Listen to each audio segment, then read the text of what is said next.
Bismillahirrahmanirrahim wa sallallahu ala Sayyidina Muhammadin wa ala alihi wa sahbihi wa sallam. Every week, I start these episodes by saying that our guest is an amazing, incredible person.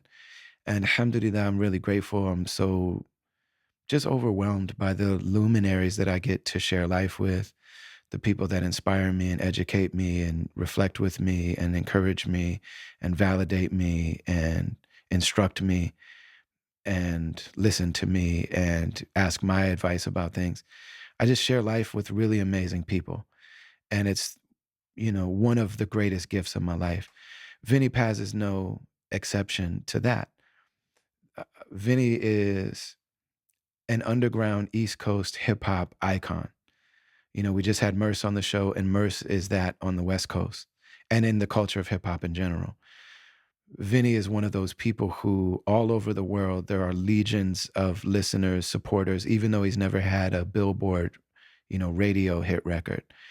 There are people in countless countries around the world that have his lyrics tattooed on their bodies, that have his face tattooed on their bodies, that get married and, have major milestones of life that they do with his music. There are people that have not committed suicide because of, and I know he gets these messages from people. And we talk about this in the episode, and he talks about it in our conversation. There are people that draw tremendous strength from his generosity of spirit and what he's shared in his music. His early music, and even to this day, his music is really rough. It's aggressive music. And as amazing as this guy is, and amazing as an artist as he is, what I hold and really what this podcast is about is that it's really about the people themselves. Ilhan Omar has politics to show us how brilliant she is. Dr. Cornel West has writing and, the academic world to show us how brilliant he is. Chuck D has the mic and speaking and writing and all the things he does. And those things are incredible. But when you get to the actual human being, the beating heart that's underneath all of that, the soul, the mind, the spirit, the stories, the collection of wisdom that they've gained over the years, you realize that this music is amazing, but this human being is an absolute treasure. And that's the way Vinny is. So this episode is special, not only because of the guests we have, but the conversation you're about to hear is a human being, talking about Vinny, being as generous, as vulnerable, as sincere as a person can possibly be in public. So I don't want to say much more than that. You're going to hear that he and I, both as underground hip hop, independent forces in our own right, really kind of kept a distance from each other for a very long time. And then Immortal Technique, our mutual friend, brought us together because in 2012, he released a project called The Martyr. And he called all of his friends that he knew would drop everything. So I flew in, I was in the middle of South by Southwest with a full band. And I left South by Southwest to fly to New York because Immortal Technique asked me to. And he's done the same in Minnesota because I asked him to. And he would do the same in Istanbul. If I called Immortal Technique right now and said, I'm in Istanbul and I need help, he would be here. One of my Muslim teachers that we mentioned in this episode, Sheikh Hamza Yusuf, I was in the Bay studying at Sheikh Hamza Yusuf's college, and ISIS put out their hit list of Muslims that they hate, that they were calling for their death. And Sheikh Hamza Yusuf was on that list. And Immortal Technique, who's not Muslim, or he doesn't publicly identify as Muslim. He also will not say he's not Muslim, so I shouldn't say that. But he doesn't publicly identify as Muslim. He called me and he said, yo, shout out to Immortal Technique. Yo, this guy that ISIS is threatening, Hamza Yusuf, is that your man? That's your teacher? And I was like, yeah, he's one of my teachers. I'm at his college right now. I'm in the Bay, studying it. He was like, yo, you want me to send rebel arms out there? And he was serious. He meant that he would have sent people out there to this man's house. This 60-something-year-old white Muslim convert that studied in Africa, he would have sent people to that man's house in California. The thought of that is hilarious to me, especially if you know Rebel Arms and you know Sheikh Hamza. It's hilarious. But this is the kind of friend that Immortal Technique is. This is the kind of brother that he is. And so the fact that he had me and Vinnie Paz in the same room, and then Vinnie stepped to me, and he's the one that broke the ice between us. And he did it by being the way that you'll see him and hear him being in this interview, or it's not even, it's a conversation, being so beautiful and so humble and so generous and so just naked. Like he is just so authentic and sincere. Um, and so I just don't want to put anything else on it. I just want to get to it. So you'll hear us starting to talk about our relationship, and we don't really even get much to music. But what we get is the deepest, most sincere, most authentic heart of a human being that has a lot to teach us and a lot to say to us. So I'm profoundly grateful to my brother Vinny, and I'm just so honored to be able to share this. This really has very little to do with me. It's really the fact that he showed up so ready to just bear it all. So we're brought to you as always by the Zakat Foundation.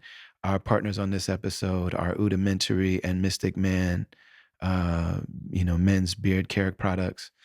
But get ready. Like this one, it will go directly to the core of who you are as a human being. And it's a tremendous gift and a blessing that he gave us in this episode of the Travelers Podcast.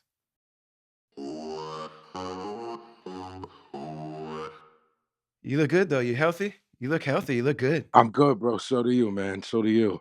Inshallah, man. Inshallah, I'm like stay doing what I've been doing, which is just like trying to be more health conscious, you know. Mm.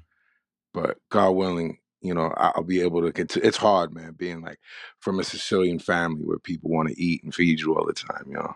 Yeah, gravy, right? Gravy and meatballs. Yes, sir. Yes, sir. So my wife is Black and Puerto Rican from the Bronx, and we met at Oh we wow. met at SOBs. So it's just the most hip hop thing ever. You know what I'm saying? It is. But her, I mean, it's almost like it sounds like something from like a movie. You know what I mean? But Yeah. her stepfather that raised her is Italian, so he's from like Okay. Throgs Neck. You know what I'm saying? He's from like the Italian part of the Okay. Bronx. So he's like Yeah. the Yeah. crazy one that went to the South Bronx and you know what I'm saying got. Right. But so yeah, man, that like East Coast Italian culture is part of our family because of him. Wow, that's amazing, man. So Mashallah. shout to Big Louie from the Bronx. I Yeah, yeah. You know, it's crazy that me and you we were almost like mutually avoiding each other for like 10 years.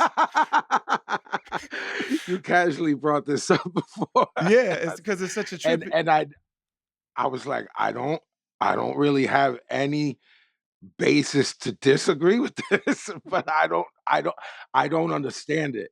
So it's interesting to me. It's interesting to me too. And the thing about it is that I wanna make sure to highlight is that after and like we were for a long time, we just weren't in the same spaces, so it was just easy to Right, not right. even think about. But then Sure, but absolutely. then when Rock the Bell started happening, then when Paint Dues Mhm. started happening, then we're like, "Okay, Mhm. we're on the same festivals, on the same stages, with the Mhm. same backstages, and we're just Mhm. politely avoiding each other."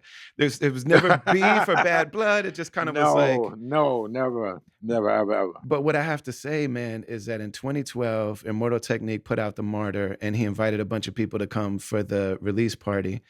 And Right, right. we were backstage at the release party, and you We were were. so humble and beautiful, and like you're the one that broke the ice. You were the bigger person that came to me and was like, "Dude, I wanted to hate you for so long, and I just can't." And then you were so just beautiful to me, man. And it's funny because I Oh think wow, if man. people were to listen to our music and think like, which one of these guys is going to be the big-hearted one to embrace the other and break the ice? Music-wise, it should have been me.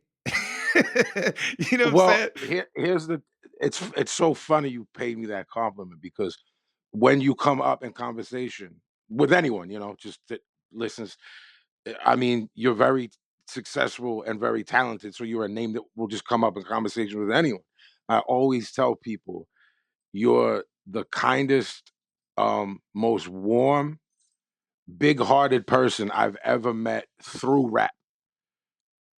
You're also one of the most kind-hearted, warm people I've ever met in my life outside of music or entertainment.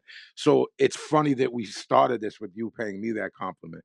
I think like I think a lot of that has to do with like it's self-inflicted that by me. Like what you said, if you listen to our music. Mm, And people, I get, I won't say I got a compliment. I get the compliment as beautiful as I did from you, especially because I hold you in such high regard. But there's a lot of, um, oh, I didn't think you'd be nice. Like when I meet people, and I'm like, yo, it's like being well mannered is it's so important from my mother and father, and then but I think we have a choice at some point, Ali, where we're taught a certain way, mhm, and then we decide why and what we agree with that we were taught and go from there. And manners and being mannerly, and of course, you know where that stands in Islam. mhm. Of course, it's like a huge part is your manners. But outside of that, there's these things that you take these beautiful gifts your parents gave you, and these learning experiences, you say, "Well, I don't know that I agree with that part there, so I'm gonna find my own way over here." Or I don't agree with this part here, or I do agree with this part. And I see how far manners have gotten me, and I see how lack of manners has affected some of our peers. I don't know how many promoters or producers or people have said anything to you or specificity, Mhm. but I have specific names that people are like, "Oh, that guy's dope. I'll never bring him back." And while paying me the compliment of you guys are so polite, you're on time, which is unheard of. You say please and thank you for everything. I've had, the kids that like run the water in or maybe like the towels and stuff. Like I always stop them to thank them, and I've had those kids be like, "Yo, an artist has never even talked to me before," and I'm Right. like, I'm not proud of myself for that. I'm sad for everyone else. Right, right. It's not patting myself on the back, hurting my arm, patting myself on the back. It's more like I think when you leave your world, um, yours being Minnesota, mine being Philadelphia, and start seeing the world through this we're both so blessed to travel the world and you live out of the country now, but it's not until that you start realizing, oh, my world isn't the world Right. because I just be around well-mannered people, whether Right, right, right. where or like where crossing all barriers, racial, cultural, socio-economic. You know what I mean? Like I just always had homies that my mom always loved. You Mhm. know what I mean? Black, white, Spanish, wherever. Just because that's a lot of that is why you gravitate towards certain people. Is the way that they carry themselves and how I might speak to your wife if I had the opportunity to meet her or your children. I would try to my best to make them feel warm and comfortable around me so that the whole experience is like that, which makes what you brought up in the first place all the more ridiculous. No, now that we know each other, it's more ridiculous. I don't I wish I had something profound to say. On my end, not yours. On my end, it was just definitely immaturity, some weird view of like, well, we're each other's competition, Y and you don't, that's gotta be it. you don't, you don't mingle with the competition, or um, where I should have put first was Islam. Mhm. This should have been the first thing I did. So, what kind of person does that make me? What kind of Muslim does that make me? At that point, certainly not a good one at all. And that's embarrassing. So when we really started clicking, it's been a decade, man. Yeah. Like from that night, we were like, "Yo, I really enjoy this guy's company and think he's a great person." I always enjoyed you as an artist and as a person outside of that, but I didn't know you, and we laughed a lot that night too. Yeah, we really did, man. We really did. And it Yeah, just like something about that, I was like it just this like flood came in that like, oh, he's beautiful. That's what it is. Like this guy is thank you, beautiful. man. I feel the same And it's way. funny because we were there with Technique, and I've known Technique since the very beginning. Not the very, very like it's not like I was in prison with him, but or high school or Right, something. You know what I'm saying? But like right, from Technique's first tour was opening for me. You know what I'm saying? Like right, he was on his first tour. right. And so I've known him since and I saw the guy that would walk in the club, especially in those days, and be like, "Yo, Mhm. who's the promoter? Who's the dude that gives me my money?" You know what I'm saying? And walking in and Yes, being like that, and then yes, yes, knowing yes. Felipe and knowing that that money was so important to him because he was putting his sister through college. Right, of course. He's like the family mess up, or he felt like the family mess up because his parents are beautiful, educated people. He felt like he messed Yep. up. He was trying to make good on his parents' investment by putting his sister through college Right. with this hip hop thing. And so other people would see Immortal Technique and be like, "Man, I love that guy's music, but he's a jerk." But if you know him, you know his mother, you know his parents, you know his family, and know the real guy. Same thing with Sean Price. You know what I mean? The Uh-huh. most beautiful, but rahimahullah, the most beautiful person that you could possibly know. But if you listen to his music, it's like, man, this guy hates everybody. Right, of course, of course. I mean, yo, Sean was like would light up a room. I think that that's an overused statement. And I tried not to overuse it, but Mhm. I'm not in this. It's not hyperbole in this case with Sean. He would light the room up. He said we had, you knew him. I was so close with Sean. Sean always thanked me for putting him on that B side in '01 because he was like, no one was checking for me. As a Helter solo Skelter artist. was done. No one was checking for me as a solo artist. You were the first one. We went to the projects with our ADAT to do that song. And our relationship would today be 21 years old. I mean, it's been a minute since he passed, but we met in the late '90s at Rocksteady. 97, 98. Like I was still in the Bronx, so I think it was like '97. It was before Magnum for us, but like you said, man, it's also I think there's something interesting here. It's like when you explain why Felipe may have been like that. It's okay. What drove this? Right, right, right. Because you might see that and be like, "Oh, is this guy rude or is this guy that?" But well, if it was your sister and her education and your fear that you let your parents down driving that, Mhm. then maybe you have to step back and say, "Well, let me understand this." Yeah. Um, but I was just a mess. I was a mess. Um, I won't ever say that I was never rude or ill mannered to anyone, No. even at my worst. Mhm. But I didn't behave in a way that I'm proud of. It's kind of embarrassing Me too. when I look back on it. Yeah, Um, I relate to you that. know, it's it it's harder with you, and it makes me feel worse with you because you're such a great human being. If there's people that in the, that in got hit with shrapnel in that time that aren't great people, it's not that I feel like I owe them an apology. I might still give them one because of me, Mhm. because I'm a firm believer in a lot of times I'm not apologizing for you. I'm apologizing for me. Mhm. Mhm. Mhm. Or I'm not forget same with forgiveness, bro. Like my mom thinks I'm too forgiving. And I'm like, Ma, I'm not doing it for them. Mhm.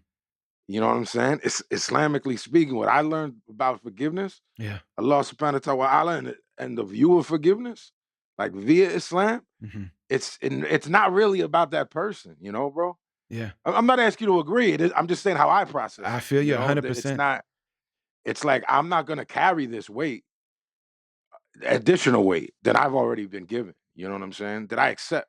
Yeah. I accept and all of these things that have happened. Ali, one thing about me, man, like besides the death of my father, it's like everything is um self-inflicted and accountability is huge for me at this stage. At the blame game with everyone, bro. Some of our peers, some people we like, and then there's just no accountability. Everyone's out to get me. God hates me. The universe hates me. Everyone's out to get me. Well, maybe you just don't behave properly, or maybe you're rude, or maybe you don't treat people well, Or maybe you and just maybe haven't figured really, out what, the like, maybe you might be good at spitting bars and you haven't figured out the other things it takes to actually be successful. of course, when I look at me, when I internalize it, I'm like, there's so many peers of Ali and myself that are better than me Mhm, as rappers that are working normal jobs. And you and I are traveling the world. You know what I mean? And why is that? I again, I talk about specificity. I can't write down specific things, but it's an overall understanding of how things work, how they tick, how people work. You know, just being on the corner, being able to be incredible. Really, bro, it's a dime a dozen. If I'm being honest, mhm. at Especially least in from where I Philly. come from. Yeah, in Philly, you all have the best DJs, best MCs, the best y'all got the best of everything in Philly. Bro, I could like if I took the iPad out front and just yelled, like we could find someone that was dope and come up, That to could when body I'm on both this of us podcast. in a cipher, Yeah, would own the right, cipher. right, Yeah, me and you would be like, right. And "Yo, that and dude is and nice, it's nice." like, okay, but what separates the wheat from the chaff? A lot of it has to do with you that I've seen. You are highly skilled, but there's work ethic, there's respect, there's the way you talk to people, you show up on time. Every time we bumped into each other from then, from the beginning of our friendship, all of those things were applicable. And then there's just intangibles that get into the ability to rock a crowd, which someone that just being able to rhyme incredible doesn't mean you can rock a crowd. You're one of the best live performers in our culture. You know, in our you're a pleasure to watch. You have the ability to rock a crowd of the first era. I'm talking Cold Crush, Funky 4 plus one more. When you perform, that's what I feel. The way those dudes took pride in it because records weren't being sold in that first era, when it was still in the parks and the clubs, prior to people getting deals, prior to Rappers Delight. When you see those Cold Crush routines, like your live, not your recorded music, but your live performance shows that you're a student and how much pride you have in that performance. And that comes from who you are. People paid to see you. That might be the one of the four times they can afford to go out that year.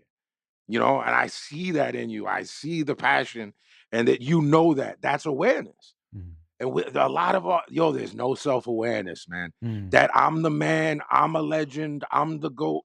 Tweeting, filming has what do they say that you can talk things into existence? I believe those people have talked that culturally into our existence Mm, of not thinking it's crazy to call yourself a legend. That's insane to me, man. right, yeah, yeah. I am the farthest thing from a legend. For me to type it, I would slap my own hand before I hit send. And these dudes with one LP and no tour, just it flippantly. I'm a GOAT. I'm a legend. I'm the best. I understand, man, where we come from. It's braggadocio. If you listen to Kane, I'm the best. Anyone in the Juice Crew, Duff Crew, um, Hilltop Hustlers from Philly. But bro, there's a difference between saying that in a rhyme and really typing it out as you, the man. Right, yeah. Like Ali, the man isn't saying that. Vinnie, the man, isn't typing and saying that. Whether we said it on a record or not is another subject. And such a big part of it is like how generous are like artists have to really be extremely generous with the deepest part of who we are. And this is the thing that people that are dope on the mic don't necessarily get, where it's like, have you given somebody else an experience? So when you rhyme, you're enjoying it. You know what I'm saying? So like when these dudes are Right, rhyming, it's like, man, when I rap, I am impressed and it feels good to me. But it's like, have you right. given a feeling to another person that they can't necessarily have on their own? And what it requires to do that, what's required in that is being vulnerable and selfless on behalf of the artist. There's like Mashallah. a Selflessness is missing. yeah. Like I'm saying, so like your music is you've taken such incredible risks in the things that you've said, the things that you've shared. And I don't just mean, I mean, even prior to Spilled Milk, even prior to that, this newer kind of Mhm. period. Before that, you made music that didn't sound like anything else. Your look wasn't like anybody else. The things that you were saying in your music wasn't like anyone else. And for you, that's that is really dangerous. It's socially dangerous. Like you're revealing something about yourself that was not popular at the time that you were doing it. But Right, right, right. because you made those sacrifices to do that, there's all these people that feel like you, that they never had permission. Nobody ever stood up for them. Nobody ever spoke out because of all of the judgment that you might get for that. And some of that judgment is what I was probably bringing to the table. Like, man, who is this dude? Like what is this? Right, right, right, You know right, what I'm saying? But right. you're speaking a type of you're giving voice to a feeling that a human experience that people are having. And because you do that, you give people permission to just live in themselves and to live the experience that Allah is creating and writing for them. So it's like, yo, so you are a legend to those. I know that there's people that got your lyrics tattooed on them. There are probably people that got your face tattooed on their body because, like, yo, I Yeah, yeah. I was not allowed to be me until that man right there made the sacrifice to make it possible for Well, me to it's be me. I'm humbled that you would say all that to me, and it means a lot coming from you. I don't know if it's accurate, but it feels good to hear it from you. I mean, It's really kind of you to say that. when people say that to you, though, like something inside you is like, this is true. And it's a gift that Allah gave us both. But those people aren't lying when they say that to you. No, I don't think they're lying. It's just like if we think about like what moved us, like Mhm, or if we think of a Stevie Wonder record or something like that, and then someone talks to me about me the way that I would talk about Stevie or Miles or Coltrane or Chuck D, or I there's an inability to process that in me. It almost to the point where I'm proud of it because my mother pushed so hard the humility that I feel like, "Oh, it worked."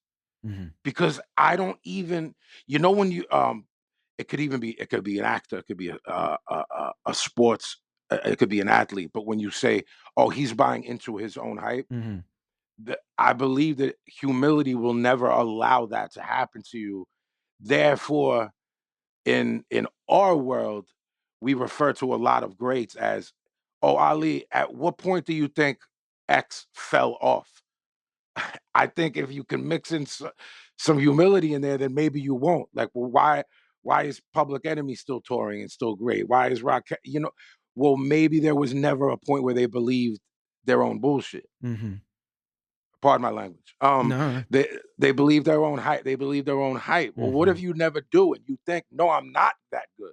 Because I still think I can get better. I'm 44. And I'm like, I didn't write my best dart. No, like cruising by and one record every 10 years, like Tool or something, a group like that. Like, no, I gotta get better. I gotta get better. I just looked at the folder from the studio. There's 57 songs in there. I gotta somehow make an album out of that, which how many of them are good? Oh, I'm tearing everything up. It's like, well, maybe if we could just bring a little bit more humility. I'm saying we and are and stuff. Like I'm speaking as a culture. You know what I mean? mhm, Because the wave now is that the wave is I'm the best, I'm the GOAT, I'm a legend, da da da. And to me, I'm just like, look, man, the proof is in the pudding. I look at data, Ali. mm, I'm just like a data guy. And what we do, and we run our own careers, we have to be numbers people because we run our own thing.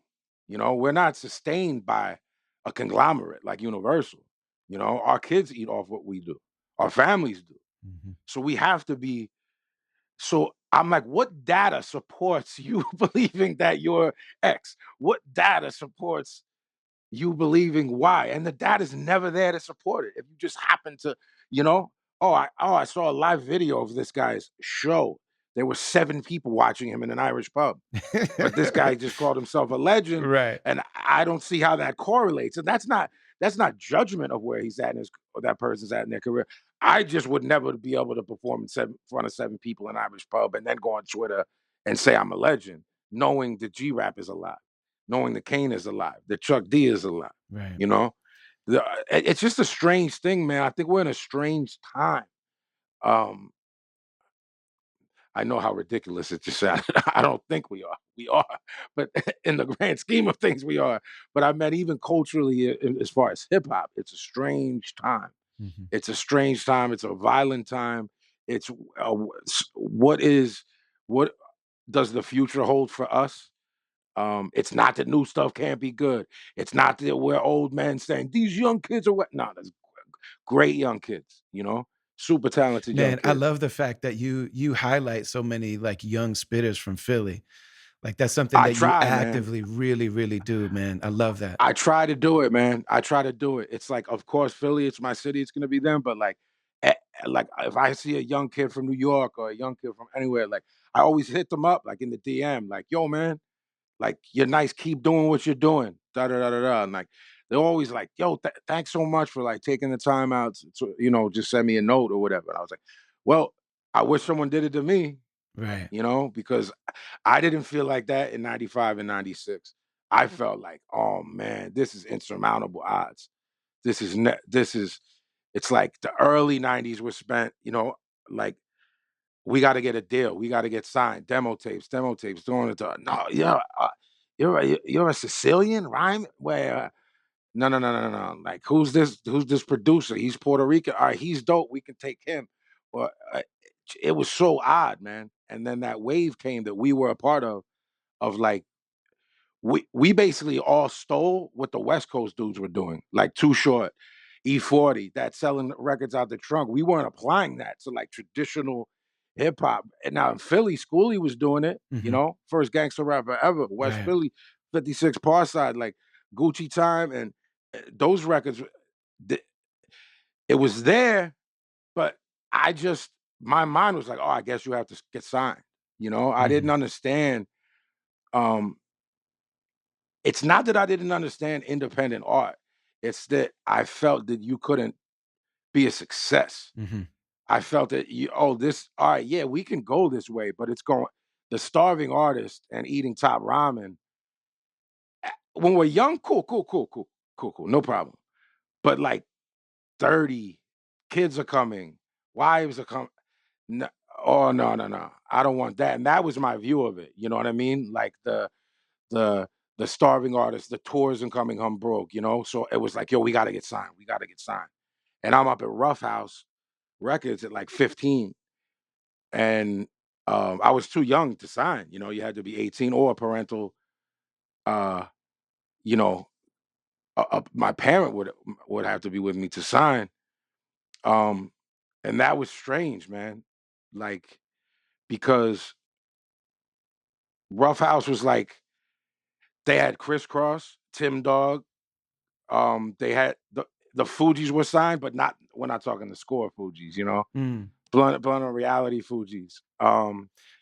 Originally Nas was signed to Rough House, but eventually Columbia just bought it out. But the halftime single was on Rough House. Mhm. So I often think like, oh, what would have happened if that, do you remember Blunt Records, Blunt TVT? Mhm. Like, yeah, like we were up there, but I was like a kid, man. Is this with And Soulcraft? Is this when the Soulcraft was still the crew? yeah, it was Soulcraft, which became JMT, which was Stupid Eye, Mm. and we were just like, there was like three. Then um, after Violent by Design, because it had done so well, Capitol was like, "Yo, we want to sign you, but we want you to be like like a mafioso character, because like everyone's doing that, but you really are from that culture." And Crazy. because of language, I'm not going to say exactly what I said there. You can say whatever you want, brother. um, I I just was basically like, yo, there are people that will come here that are much more scarier than me. In terms of how they will be in suits and they will be well groomed and they're scary people, and you should not play with any of that when it comes to this. It's not a movie. These movies are based on real people. And I explained that, hey, just because I'm walking out, remember this when you try to do this with another kid. Mhm. Because you know how that works in the industry, Ali. They'll just pull. It's like it's subbing someone out in a basketball game. Mhm.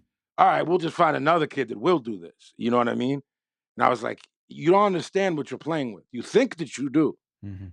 and The Sopranos was popping at the time, Mm. and that culture was being glorified. And it's like my family was torn because like I had the part of my family that was like, yo, this is the first glimpse into this ever, and they're doing a good job at it the way Tony talks, et cetera, et cetera, et cetera. And then some of my family that sort of um is more conservative in regards to that aspect of Italian life, where like this is making us look like criminals. This is what so my family was like split on that. You know Mm. what Mm. I mean with like the representation. And I was like, I'm not contributing to this either way, but know that what you're doing is dangerous. Which was that was interesting. Both your mom and dad are both from Sicily, and were you born in Sicily? Ye- Yeah, yeah. We came here when I was 6. So, but yeah, then and like my father passed when I was 10. So Mhm. there's that voice in your head that never goes away that I still hear, Mhm. you know, 34 years later, 88 he passed, and like Philly was wild then. Not that it's not now, it's different types of wild.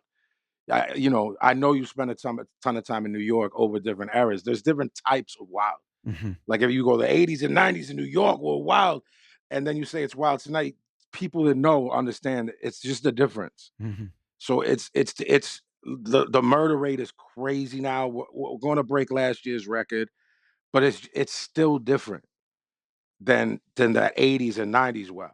Mhm. But I think about like how I could have been like shunned for because of Islam, and how like my mom couldn't be more proud of me. Mm. And she goes to the Aki stores just to support. My Mm. mother's not Muslim, Mm. but she just goes to the Aki store, whether it's for anything that she purposely supports Muslim businesses, whether it's food, to make them gravy and meatballs, or whether it's clothing, whether you know what I mean, like wherever. But it's not. And I'm not. It's not like she took shahada, but it's just little things make huge differences. If we start like breaking down certain walls that are smaller than we think. Mhm. Because I didn't think like an entire South Philly Italian family that not one person would step to me. I mean, it wouldn't work out well for them, but I obviously was anticipating that. And is this going to be something every event? And when Christmas comes, which we look at as kufr, do I go and how will that be looked at? Or do I not? I'm just here because I love my family, but I'm not celebrating that. Right. And like through all of that stuff, man. And it's like, I'm so I feel terrible for thinking that these people would give me grief, and they were so the opposite of that. Your whole family, there wasn't a single exception, like, there Not one wasn't. soul. No. Amazing. Amazing. Now now a lot of people have passed on, Ali, that Mhm. may have. To Okay. be fair, Alright. a lot like most of the OGs aren't with us anymore. But my aunt, who we just celebrated her 90th, I was at her 90th party. Like she my Uncle Bobby was killed by you remember the movie Scorsese, The Irishman? Of course. My Uncle Bobby was one of his victims. My uncle shot him before Frank Sheeran murdered my Uncle Bobby. But my uncle popped off a couple shots and got hit. I tell some of this story in a song with Eamon that we did called Angels with Dirty Faces. But all of that side of the family was there at my aunt's 90th. Mm. And these are like these are Catholics, bro. And you Mhm. know what I mean by Italian. There's There's Catholicism, levels. There's Roman levels to cut Catholicism, that, and yeah. then there's right. As people say now, and as some we talk about it in rap or in boxing. Yo, there's levels to this. Well, Right. there's levels to this when it comes to Roman Catholicism Yes. and Italians. These are people that go on, that do the most dastardly things, and then go Oh, yeah. and give what we call zakat, but whatever they call it, and think, all right, it's all good now. Yeah. I'm a mobster, but it's all good. I feel ashamed that I didn't give these people enough credit. because um, you're going back however many hundreds of years of Roman Catholicism.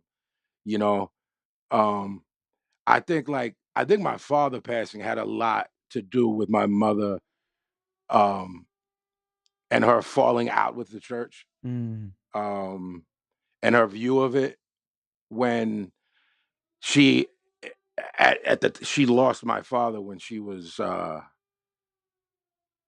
41. mm, Her husband died. So all of her life of giving to this institution, mhm, and my brothers are much older than us, Ali. mm, Like they were men when my father died. mm, So they move out and on and get married and have children. My mother and I are destitute. And like in her mind, they should have helped out. Not even like financially, but like maybe you could send a platter of meatballs over, or like maybe someone could stop by and talk to my son because he's now 10 and alone, yeah, and his brothers are gone, and he doesn't know how to process like that his heroes gone. But like there was no extension, you know? This isn't me, explaining how my mother felt. This is mhm, factual. I was there. I lived there was none of that. mm, Nobody ever talked to me, not a priest, not a nun. I went to Catholic school. That's why I know so much about the Tarot and the Injil and can debate, because I studied it every day for like 8 years, mm, you know? So, uh, uh, I know scripture when mhm. it's time to debate. I'd rather just avoid it if I can, but I know the scripture, which is a good weapon, to have. But yeah, I think maybe that's part of the reason, Ali, that my mom was so like, "Does this make you happy? Do you feel closer with God? Do you like you seem to have like some pep in your step, some slide in your glide? Like that's okay. Then Mm. that's what we're gonna do." You know?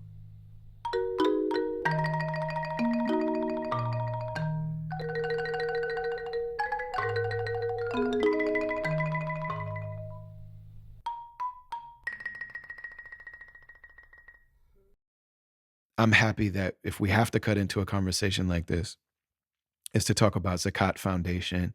Vinny and I share part of why we're able to bond after all these years is because we share hip hop culture and a deep, profound love for it, and we also share Islam.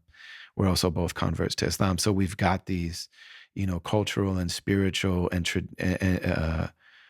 frameworks from which to operate. So we've got a language that we both speak, and we have references that we both understand, and that really helps. And the Zakat Foundation is a Muslim-led organization, but it's a global humanitarian organization that does dope stuff all over the world. They're real people, they're sincere people, they're people that I know that I've been able to have very real conversations with. A lot of the things that I dislike about humanitarian, do-gooder kind of programs and institutions, they remind me of corporate America often and things like that. The challenges that I've had with a lot of those organizations, I do not get those same vibes and that same kind of interaction with Zakat Foundation. They work all over the world. They're a Muslim-led organization, but they don't only serve Muslims. They don't use their work to proselytize. It's enough for them and for us to have the honor of being able to be with people and serve them and love them and learn from them. Also, the work that they do is led by people in the communities on the ground, and that's extremely important. Also, they understand the importance of culture, which is why they support this podcast when it might not directly affect their bottom line.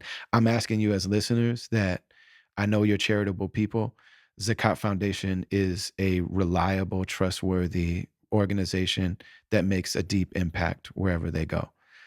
And so follow them I'm not just saying this, but follow them on social media, Zakat US. Go to their website, zakatfoundation.org. Check out their projects, their programs. If you find something that speaks to you, support it. And know that as trustworthy as a big global organization can be, as sincere as it can be, Zakat Foundation is that. That's been my experience with them.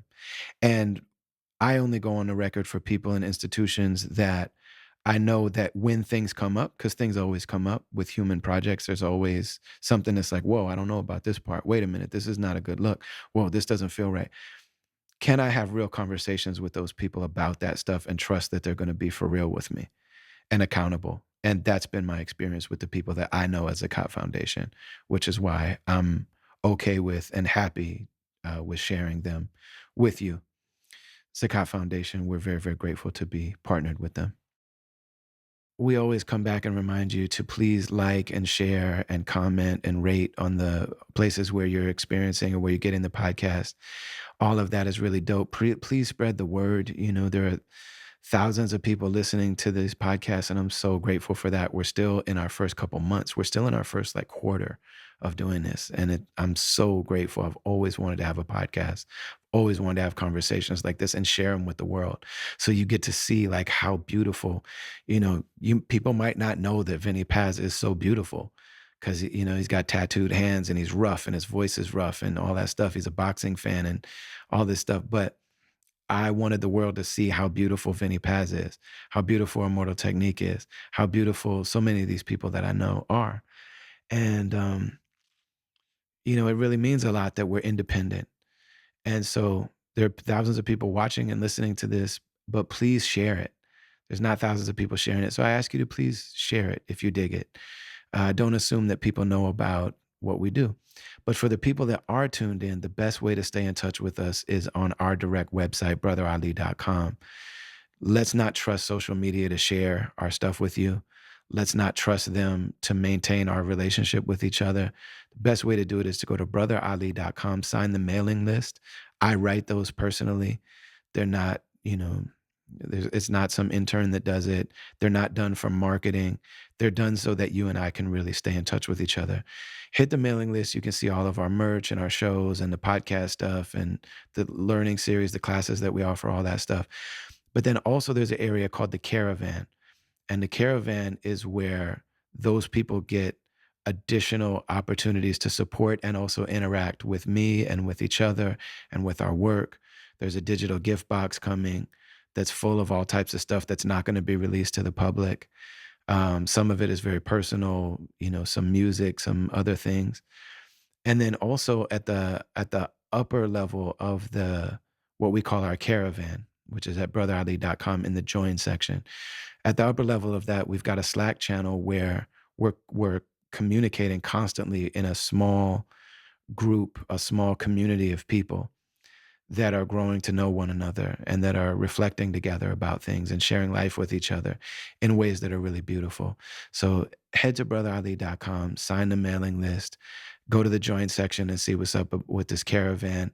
Like, share, comment, subscribe, notifications, all of the above. We do this for you and we do it because of you. And you're the ones that are really allowing us to do this. So we're very, very grateful. And we just want to remind you, please be proactive if you enjoy what's going on here. Please be proactive and do a little something to help it spread, to help make it available for other people that might benefit as well. One of the ways that life is really given meaning is to acknowledge that some of the things that we do on a day-to-day basis aren't just mundane. They're only mundane if we don't have intention behind them. If we put intention into those things, then they're elevated instantly. That intention alone and that attention that we put into beautifying them elevates them from something being mundane and almost meaningless, you know, maybe a necessary part of life, a necessary distraction from the beautiful things in life. And it actually makes it makes it something sacred. It turns it into a ceremony. It turns it into something that actually is full of meaning, that shares meaning and shares beauty with other aspects of life. And so dressing is like that, and grooming is like that. Hygiene and grooming are something that make life better. Everybody knows that Muslims are really into hygiene and grooming. Um, and when those things become a reality, they elevate everything. It's better for health. It's better for, you know, the mental state. It's better for your emotional state, but it's also better for society and for the dynamics between individuals and families and groups. That when we put attention into those things with the intention that like I'm going to beautify myself, for the purposes of bringing beauty everywhere I go and sharing beauty and injecting beauty in every situation that I'm in. I want to leave every place better than I found it. I want to bring something beautiful. I know I'm bringing all my stuff from being a human being. I also want to bring something beautiful. So that's what's behind um, Mystic Man, men's grooming products, hair care products, beard care products. It's made from natural cedar, which again has healing properties and spiritual properties. And ancient peoples have known about all of the medicinal value, but also there's a spiritual reality to this stuff. And so that's incorporated. And it also, for example, when you get these beard care products, they smell beautiful, they make you look beautiful, they encourage skin health and the health of your actual hair. And they also come with a handmade wooden comb. You know, again, all this stuff that we have that we just throw these things away. We buy stuff, we use it, we throw it away. It's all disposable. It's all meant for a landfill. Really trying to put attention and intention and care into the things that we do and use.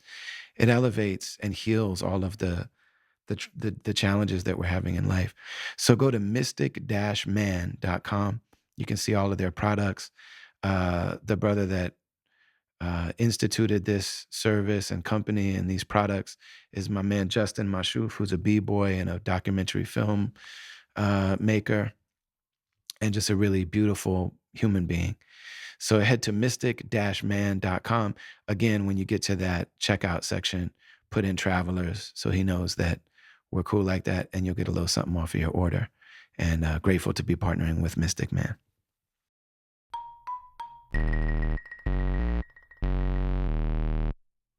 What age were you when you actually embraced Islam? I mean, we were exposed to it through hip hop since the beginning, since before Right. before. But how Correct. old were you when you actually decided like this is me now? I'm going to do this. Well, like you said, the exposure planted the seeds. So it's like, okay, especially being in Philly, okay, I think it's I think it's somewhere in Michigan, not Detroit. It might be Ann Arbor. I think it's the highest Muslim population outside of Yeah, Muslim countries. I Dear could be wrong. Dearborn, right outside of yeah, Dearborn. That's it. right I outside think Detroit. Philly is too. Okay, Dearborn. Man, I think I'm Philly going is with too. Philly. These people say Dearborn. Oh, I'm going with Philly. Like there might be I more would go with Muslims in it. Philly than there are in Istanbul. Like I mean, Philly is basically a Muslim country. Agreed. But at that time, like, because like I'm listening to Lati and Lakem Shabazz, I think the first brothers I heard saying anything was more the 5%ers. Of course, You know yeah. what I mean? Like, and so then that takes time to get acclimated to. Okay, what is this? Okay, what is the Nation of Islam? What are the Moors? Who was Noble Drew Ali? Um, the Nawapian Nation. Okay, what are these things? And so that was, I'd say, 15, 16.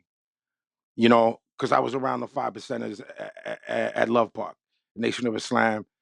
We were just at Love Park drinking 40s and rhyming. You know what I mean? I'm like, okay, okay. And then so e- every kid should, no one reads anymore. Every kid should read biography of Malcolm X.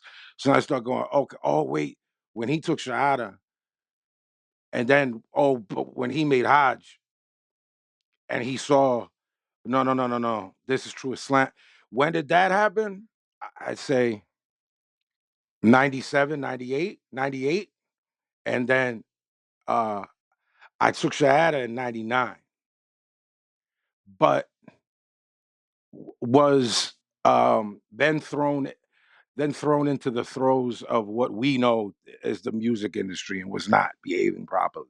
So I know that was a long-winded answer, but I think the after my father's death, still going into school, there was the period of I need to find what I find to be the truth, and Mm. I don't find this to be the truth, but not in a disrespectful manner because on records I was very disrespectful, which is a sin to speak ill, of other religions and beliefs. And I was definitely doing that heavy, but it was like I was a zealot, Mhm. Yeah. which No, isn't healthy, man, man. yeah, Sheikh Hamza Yusuf says that, that converting to a new religion creates a certain type of insanity. Like, there's It definitely a does. period where it's like because literally everything that you thought was the foundation of reality has just been turned around. And so it's like, "Oh, the reason that I exist is new." You know what I mean? And what I thought before isn't just so that means everything can be questioned, including Right. everything about me, everything about my family, everything about the world, everything about history, everything about the way that I live my life. Everything's up for review. Right. So it's a Like, the way you felt about your wife and still do. You know how it can make trees look greener or water feel better? Like, that's what Islam did. So I was like, yo, you're going to listen to this. right, It right, wasn't a great approach. I've realized how many people I've brought to Islam later, like the message I get now, as opposed to this militant, like son of Professor Griff type guy, right, that right, I right, was right. like, this is how it's going to be. And it's like, now there's some people that are like that I like, but only after learning what I learned. Mhm. Like, are you familiar with Hoblos, Muhammad Hoblos? No. Okay, some people find him to be over the top, but I don't. Like, he's my favorite guy Mm. to listen to. He's not a sheikh. He always says, "I'm not an imam. I'm not a sheikh."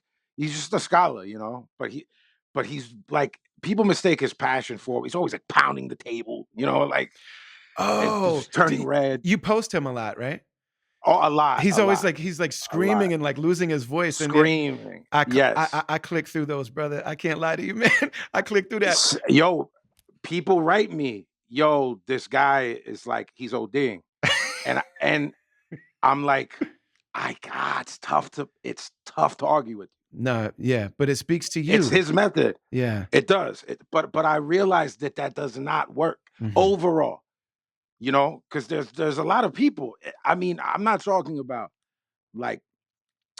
about like non-believers, but I'm talking about like amongst the ummah that are like, no, no, no, he ODs.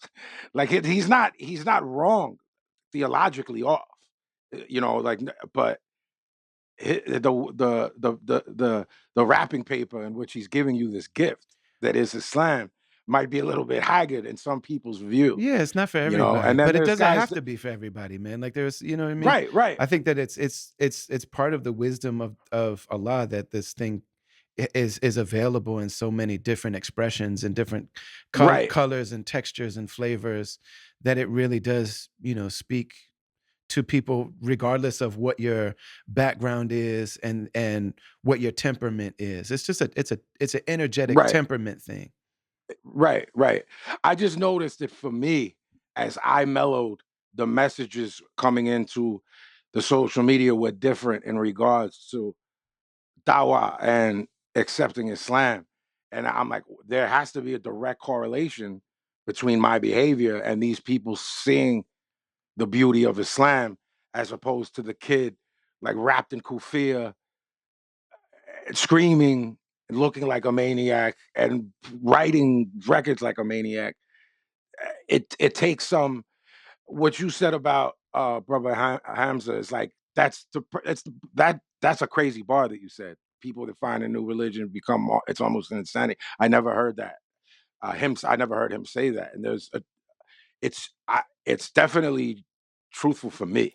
And I mean, he's a great example of somebody who his approach, he comes from a very like affluent family, you know what I'm saying, in, Right, in Northern California, and he had a very specific experience in Islam. And so his presentation is perfect for for a certain group of people, and others it's not going to I resonate with them at all. I my my closest oldest friend, my brother Musa, he actually went to Saudi. He was an imam here, in Philly at a couple different masjids and an imam at a masjid in Jersey. But he feels like Brother Hamza intellectually, because he's an intellectual giant. He's like he's on point, but he finds him to be too liberal. and this is a learned brother in Mhm. Islam. Mhm. So, like you said, it's like there's just we need different things, Yeah. approaches. Yeah. But mine was wrong. Mine was wrong. It was absolutely wrong.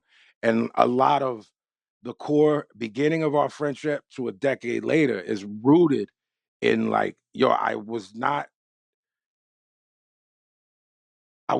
going about things the correct way. And that was many years of my life. And the easy way out would be to pass the buck and not have accountability for it. Mm, mm, mm. But regardless of the damage, emotional or psychological, that had been done, to use that as an excuse every time that you get yourself into a situation, I find it to be the easy way out. Mhm. I find it to be cheap. I think it's easy. I think it's a shortcut. I think it that ignoring accountability leads to a lifetime of that type of behavior. Mhm. Again, as we said before, we have peers because the lack of accountability, some are older than us, they're still behaving that way. And it's because they've never looked in the mirror and say, maybe that's the reason. Right. You know, Maybe that's the reason it all of this is it's like happening. Malcolm said, like, he's like, "I was a criminal. There's no shame in having been a criminal. There's shame in remaining a criminal." Remaining that. Because like and what's so beautiful, man, is like in Surah like Allah talks about Ibad rahman in the Quran, like the servants of the most merciful. And like we're all servants of all of Allah's attributes, but like he says Right. that like there are certain people that are servants of the most merciful, that when they arrive on the day of judgment, not only have their sins been forgiven, like we ask to be forgiven. We don't want to be purified. We want just forgiveness. Right. Like we don't want to Right. have to be corrected. Like we want mercy. Right. And so, Right. but there are some of those people that I'm getting goosebumps saying this, but like some of them arrive on the day of judgment and their bad deeds are actually turned into good deeds on the day of judgment. Everything that they did wrong because of the fact Alhamdulillah. that that built such a beautiful person. You know what I'm saying? That our teachers say, That's like, it's heavy, man. because of the That's fact that, heavy. like, all of the mistakes that some people make, their mistakes actually are what make them beautiful and give them the ability to help other people. You know what I'm saying? Like you think about like if Malcolm had never been in the street and done the things that he did when he was younger, could he have actually spoken to the people that he spoke to? Like all of our heroes are people that are inspired by Malcolm. Like hip hop wouldn't be Well, of hip hop if it course. wasn't for Malcolm, if it wasn't for Minister Absolutely. Farrakhan, if it wasn't for Agreed. Kenny Muhammad and you know what I'm saying? Like all of these people that we Absolutely. look up to. And Absolutely. and that's because of what they've been through, and it's so deep too that, like, now we have this thing where if we find a mistake that a prominent person made, that, like, we're trying to make it so you don't exist anymore. You know what I'm saying? Right. You can't grow beyond it, Right. you can never atone, you can never grow, and so it's like, man, how are we gonna have examples of what it means to be rectified and to grow and to change and to turn back and to heal? Like this, you know what I'm saying? Like this is all like people that have I are suffering and are in need of healing. I realize how rudimentary it sounds, Ali, and like you're smarter than me, so it's gonna come off that way anyway. Astaghfirullah. This isn't this isn't a studio where we could we could fix me to be more intelligent than I am. Astaghfirullah. But remember we would hear like we were kids. I don't even know where it's biblical. Like let he who cast the first stone, who he who hasn't sinned. Yeah. I find that like when anyone is attacked, I always want to go to the attackers and be like, you don't have some shit you did you wish you didn't do, man. I mean, I do. I have terrible things, Ali. Terrible. If one of them came out and I'm doing air quotes because people can't see us, and I'm canceled, it's like I want all of my cancelers. I want to know their sins and have you ever cheated? Have you ever stolen? Have you ever contributed to someone else's bad behavior? Have you it's I've again that keeps going back to accountability. Yeah. I sound like one of these weirdo speakers that like go to did like I'm like Tony Robbins. I sound like something right here, which I'm the farthest thing from any of that kind of stuff. You know, these those type of guys. I, but it's I feel like are people are people internalizing these things when they attack someone for making a mistake? Mhm, Are you saying, well, what have I done? And what have my years on this earth that Allah has given me here? First off, it's temporary. mhm, This dunya is all temporary. None of this matters. It's not worth anything. If any of this matters, Allah wouldn't give a, a an atom's weight of water to us if any of this meant anything.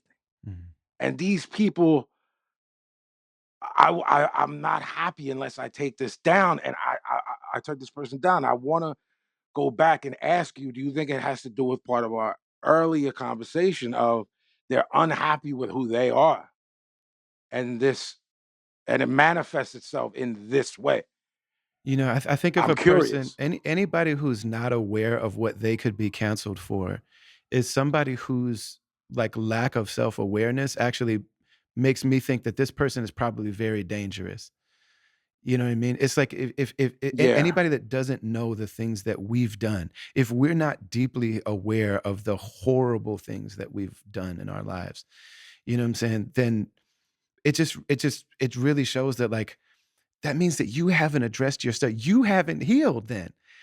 You know what I'm saying? You correct. haven't started your process of acknowledging the harm that you've done and trying to cure it and heal it. Because if you were doing that, then you would have mercy for other people that are on that journey too. Absolutely. And I'm Ali, I don't want to be around broken things anymore, man. Mhm, mhm, I don't want to mhm, be around broken people. There's no way that healthy things can flourish around broken things. It's not the way things work. That's not up for debate. You can't have you can't have rotten fruit amongst healthy fruit and think that the healthy fruit is going to thrive and continue to be healthy around it. You can't have broken equipment and expect to be able to make that beat that you have in your head. It mm, needs to be fixed mm. in order to then create. I don't want brokenness around me anymore. And I've not just seen it come from people that we don't know, but people we do know or people in our lives. When you finally go, look, man, it isn't that I hate you. It isn't that I'm going to slander you or backbite because I'm not going to.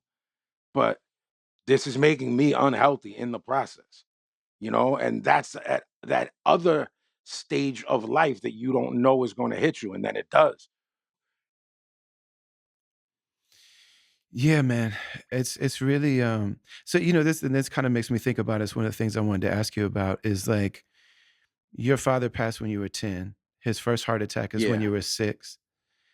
yeah, And one of the things I've heard you speak like so generously about, and it's like one of the things that artists do when I talk about like artistic generosity of spirit is like this is very clearly maybe the most difficult thing in your life, if not one of them. yeah, Like it's yeah. certainly in the running No, it for is. most for hardest thing No, in your no, life. it is. It is. And the way that you've not only spoken about it, but also in the song that you wrote about it is like you clearly love your dad.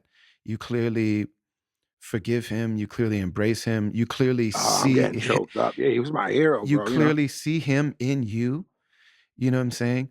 And Yeah, the openness with which you like your relationship with him is still happening, even though he's physically not absolutely. here. And the way that you talk about like the decisions that he's made and you know the way it's still impacting you to try to make certain decisions for yourself. Can you just like Yeah. talk about what that's like to do that publicly? Because that's extremely generous, brother. That's extremely generous for You're somebody too like you. kind, man. No, man, I'm saying like to be a dope I ass. think it was selfishness. Mm, I think you think I'm being giving, and I think I'm being selfish. mm, I think I had to say that and put it out there. Allah knows. Allah knows all.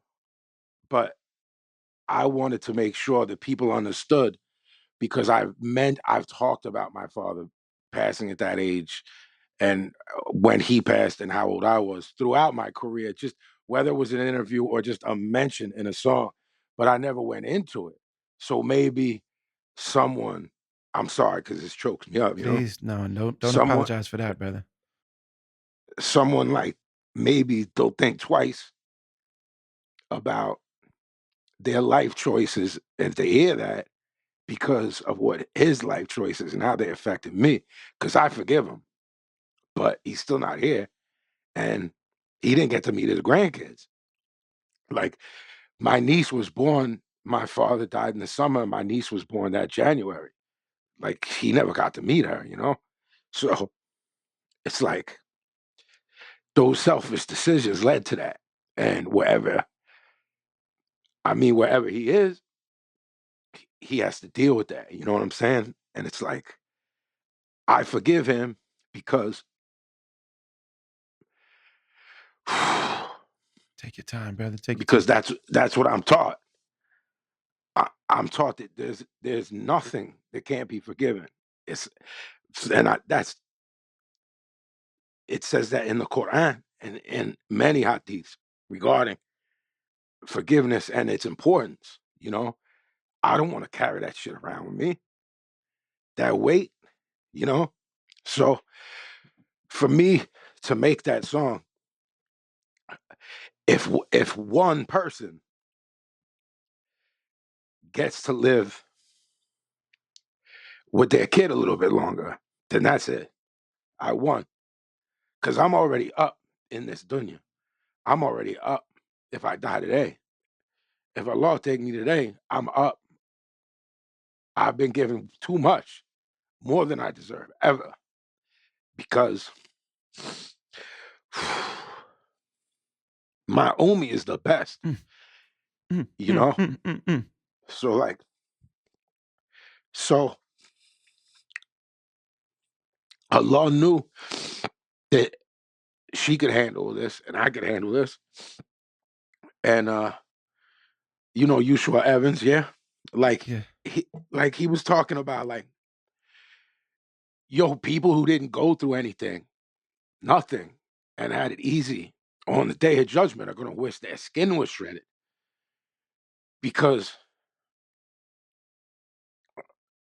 where are we gonna end up in Jannah, you know? Mhm, Inshallah. Where?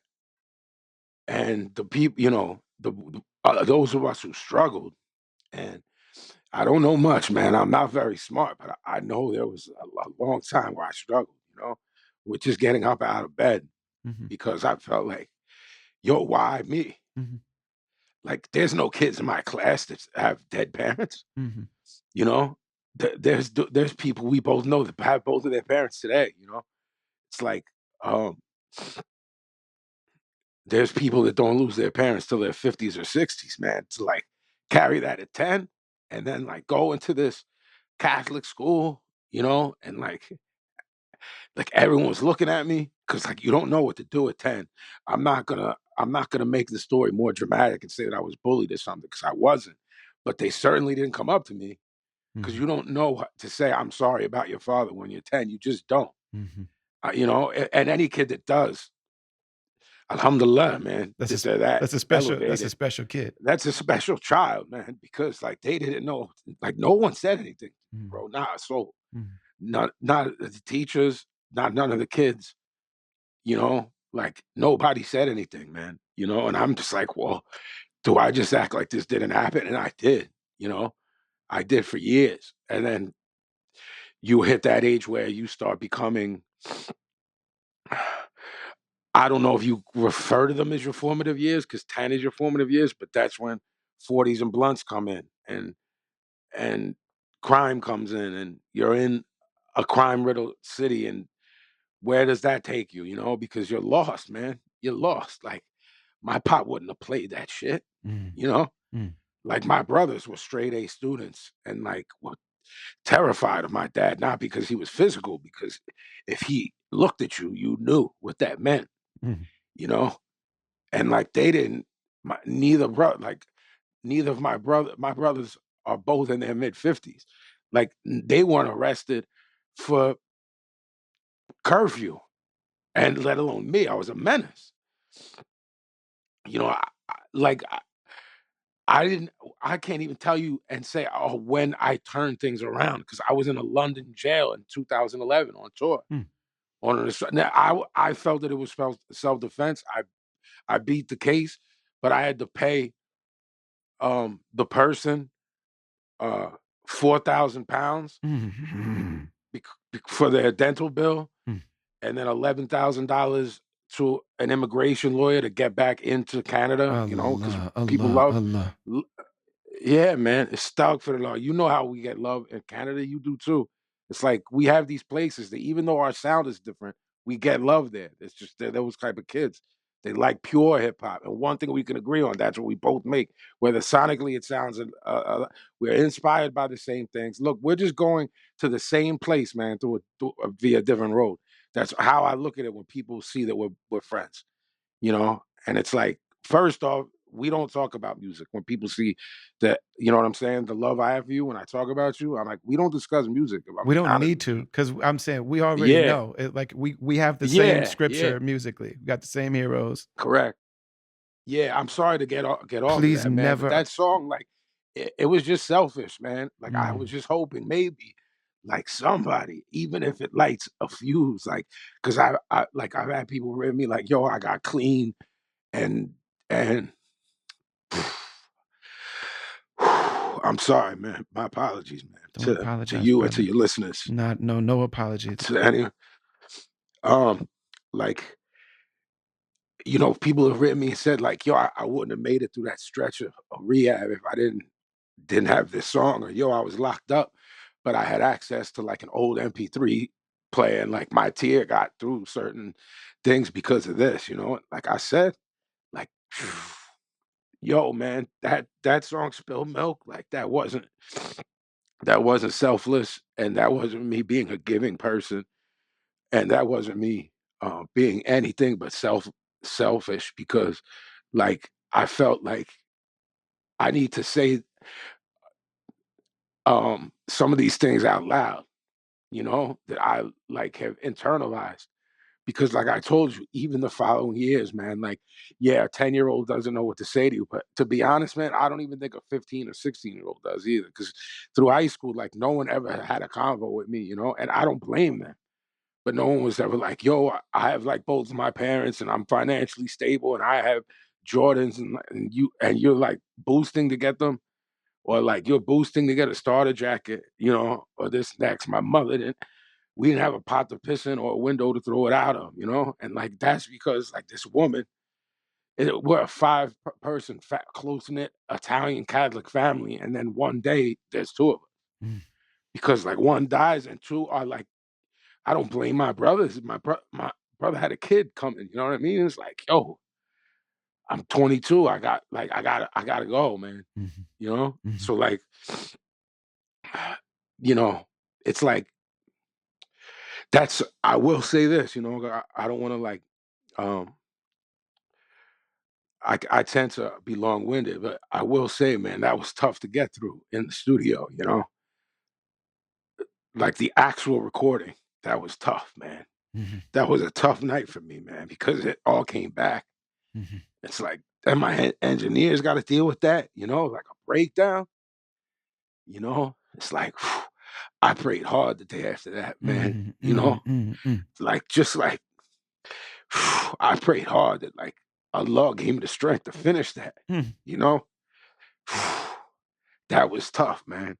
I don't want to have to do that again. I know that much. Do you perform it live? Can you? Nah, I can't, man. Nah, I don't even know the words. I never listened to it. Uh, I haven't heard it since the mix, that I signed off on. So, yeah, look, man, when you're connected to art the way that you and I are, mhm. some people don't understand how we're affected by it and Mm. how we process it. That's right. So when you watch a film with wifey and you're laid up because oh man, that hit me so heavy. And for 3 days you're walking around Istanbul because it affected you heavily and people think you're crazy. Right. It's something only we understand about each other. Right. And it's like there's there's artists and songs and filmmakers that do that to me. My mom, what are you talking about? You're still affected. You told me about that movie a week ago. I'm like, I know I did. That's when I watched. Mhm. You know, and I'm still like walking around. It's like that's the thing about art, and like the beauty of it. But it there's it can be across the bear, man, to be affected the way you and I are, Yeah. and being an empath, because those attributes come from Allah. Mhm. So it's like, okay, these were given to us, and that's part of the suffering, Mhm. you know? And like whether how we manage it is important too. Because that's the part of my life that I'm embarrassed of, man, the way that I handle it. And like there's an embarrassment that I didn't just reach out to you very in the very beginning, where we could have like a 20 plus year friendship instead of a 10-year friendship. So now I like think about that. Like, damn, man, like I could have had someone that I care about for 12 more years or 10 more, whatever it is, and I don't, and like when when we're called back, Mhm. like that's gonna weigh heavy on me. I gotta answer for that. I'm going to have to answer for that. So it's it's like, man, I'm like racked with guilt sometimes, all you could do is pray, Mhm. and ask Allah like to have mercy. Because intent is everything for us That's as right. Muslims, That's you know right. what I'm That's right. saying? That's Like, right. everything. That's right. That's right.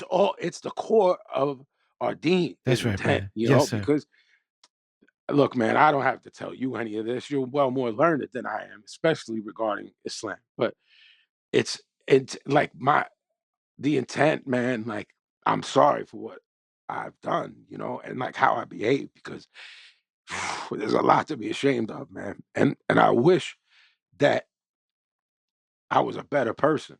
And again, it's accountability because I can't even say, "Oh, well, I didn't have Islam then," because I did, and I turned my back. I wasn't an apostate. I mean, I turned my back. I was a spiritual. I was neglecting that part of me. That knew that Allah is the only God, and Muhammad sallallahu alaihi wasallam was his only Sallallahu messenger. sallallahu alaihi wasallam. I knew that, and I just still acted like a buffoon, and that's worse, bro. That's worse than being a kufr. That's worse. That's worse. That's worse than shirk. That it's worse. Well, maybe not worse than shirk, but it's bad, man. It's bad to have had this blessing and to have allowed this dunya and this industry that we're in take precedent over that and let it ruin some good years and some brotherhoods, man. I'm not even gonna say a friendship because you're my brother. And it could have been half of our lives, and that we could have talked each other through some things if need be, Not that not that you need that, but it's sad, man. It's sad. And I wasted a lot of my life, man. And it's a shame. And Man, it's regrettable, man, I really feel you. The a year or two before, um, I mean, first of all, just thank you, man. Thank you for sharing so much and for being so real, brother. And I love you, man. Nah, shukran, And man. I and love you and, too, and my I'm brother. I'm Thank you. I'm learning so much from you, and I'm so inspired by you, man. Your sincerity, and I mean sincerity, what you mentioned, all of the knowledge in the world, all the good deeds in the world, all of that stuff is nothing if it's not sincere. Sincerity is everything. Allah said, prepare yourself for a day where the only thing that can benefit you is a sound heart. You know, Alhamdulillah, and alhamdulillah, and man. and and when you say, I've heard you say this, like I listen to a lot of, I've always listened to your interviews, but especially like trying to prepare to talk to you. I keep hearing Yeah. you say that you don't think you're a smart person. And that makes me feel incredibly shameful because I got all these words and everything. That's all bullshit. If it's not, I mean, sincerity is what it's about. The Prophet sallallahu Allah said that he used the word ummi, like he's not learned. He wasn't. Some people translate it illiterate. I don't like saying that Yeah, word, yeah. but like Yeah, I don't either. he wasn't a I don't either. formally trained person, sallallahu alaihi wasallam, and Absolutely not. Allah didn't give him a mission because of his mind. He gave him his mission, and it says he revealed the Quran to his heart. And the sincerity that you display and that you model is really really profound. And That means a lot, man. man, when you talk Thank about you. like the years that we missed and whether or not I deemed it. So my father was an addict my whole life. And 2 years before me and you connected, actually the year that we were on Rock the Bells together, not talking, my father committed suicide because of his addiction. I'm sorry, man. And I'm my sorry, and my my brother. mother died of cancer when I was in my early 20s. You know what I'm saying? Subhanallah. So we have that in and I could have used you as a brother to talk to. And I'm like, man, at that time, was I on some high and mighty bullshit? Because my man Vinnie got tattoos and cusses and you know what I'm saying? And I cussed a lot in my early career too. And people wouldn't know about people have like there's an image of me that I pray Allah I have not had a hand in like constructing this image, because if it is, it's a lie. And but I'm saying there are people like in my early years of touring, I punched people. You know what I'm saying? I've knocked fans out. Yeah. You know what I'm saying? Yeah. From Yeah. from It's coming embarrassing, man. being like the only person that looks like you in the hood and in the culture, and there's times where you have to navigate your safety, and there's times where it's like Absolutely. if I don't show people that I'm not to be messed with right now, I might not be safe ever Yes. again. That whole thing. Yes. But but when I hear you say I'm not smart, it really is like, damn, that's really tough to hear, because of the reality is like what we're here for is the education of our souls. And Absolutely, man. what you have like learned and then given as a gift. So you think about like what Allah gave you as a gift in that song, and a gift to the people that you say, I know, I know those people, man, that they did make it through because of what they heard in that song from you. But they trusted that song because of they trusted your vulnerability. I trust your vulnerability because of the fact that I Yeah. know you don't have to do that. You're a master at being the dude on stage with the tats that could knock your OG out. You know what I'm saying? Loud, strong voice. You know what I'm saying? All of this cultural stuff, got an army of fans, all of this stuff. We know that you can rely on just being that. And all of those years that you might regret, those are the things that make us know that you're sincere. The same way when Malcolm says, listen, this is the truth about this culture. This is the truth about the Yeah. street. This is the truth about crime. This is the truth about, like, we're not Negroes. You know what I'm saying? Yeah. Like, Yeah. we believe that because we know what Malcolm has been through.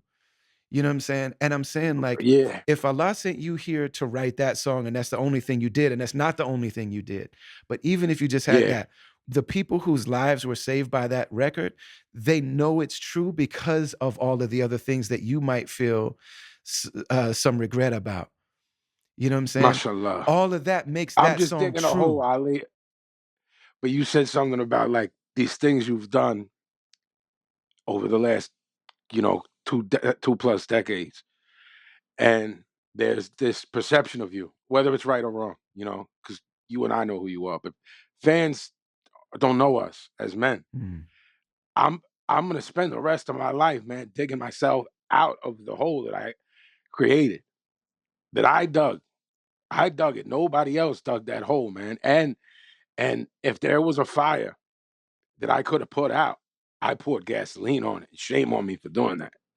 Because that perception of me that has that because of someone as beautiful as you as a person looked at me different. That for every one of you, there's 10,000 that won't. And I have to deal with that. And it's self-inflicted.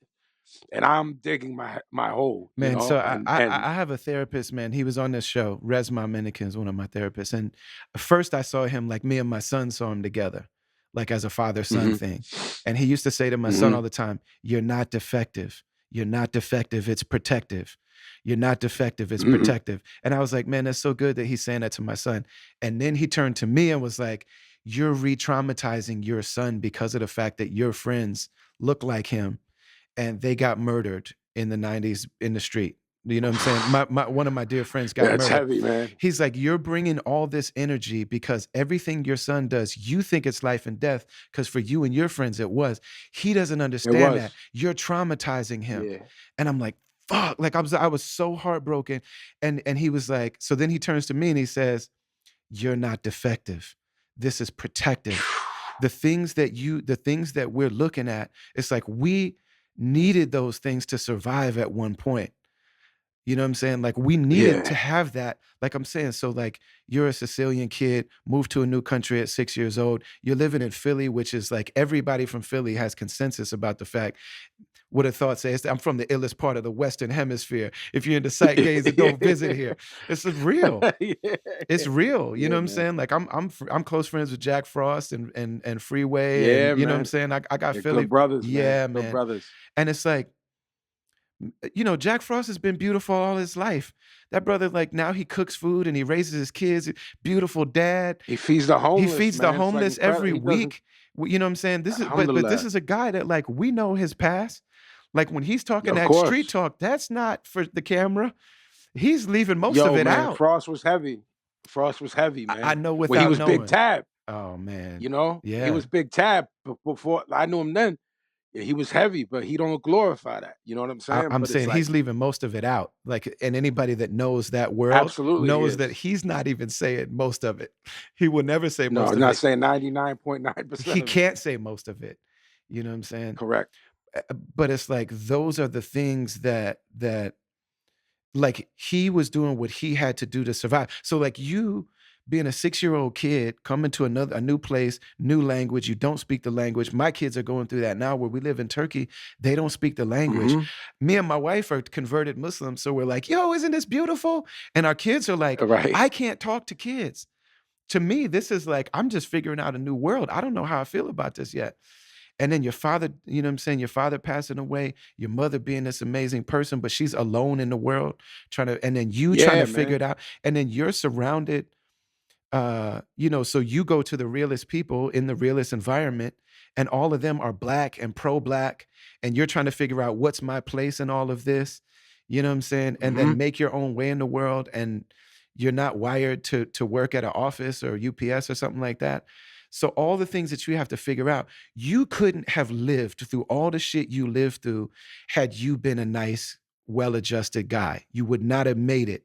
You'd be dead. Facts. You're alive Facts. because of this, because of the things that you, all of us are. We're alive because of the Yeah. stuff that the armor we put on.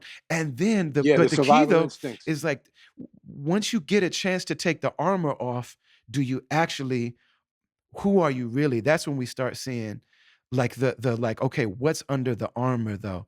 And so what I Right. saw, backstage at the technique show is like, oh, this is armor.